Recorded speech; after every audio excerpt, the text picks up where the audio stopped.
এবার অগ্রহায়ণ মাস আসতে না আসতেই যেভাবে ঠান্ডা পড়তে শুরু করেছে, তাতে মনে হচ্ছে পৌষ মাসে আরো জাঁকিয়ে ঠান্ডা পড়বে।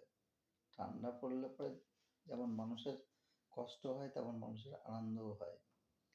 বিশেষ করে যারা কঠোর পরিশ্রম করে সেই সমস্ত মানুষের কষ্ট হয়, আর যারা একটু আরামপ্রিয় মানুষ, যারা ঘুরতে ভালোবাসে, খেতে ভালোবাসে, তাদের বেশ একটু মজাই হয়। তবে ঠান্ডা যেভাবে পড়ছে, এই পড়াটা প্রকৃতির পক্ষেও ভালো। আমাদের প্রকৃতির যে ভারসাম্য সেটাও টিকে থাকবে।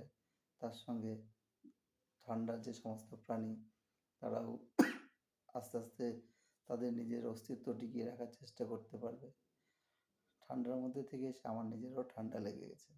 এই ঠান্ডা লাগার জন্য মাঝে মধ্যে মনে হয় যে ঠান্ডাটা কেনই বা আসলো। যদিও ঠান্ডার নিয়মের মধ্যেই থাকে, অর্থাৎ ঋতু পরিবর্তন যেভাবে হয় সেই ভাবের মধ্যে দিয়েই আসছে। আমি চাইলেই কি আর না চাইলেই কি, ঠান্ডা আসবেই, আর ঠান্ডা না আসার থাকলে আসবে না। সুতরাং ঠান্ডাকে নিয়ে আমাদের অত মাতামাতি করে লাভ নেই।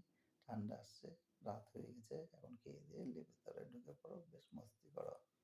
ঠিক আছে, গুড নাইট।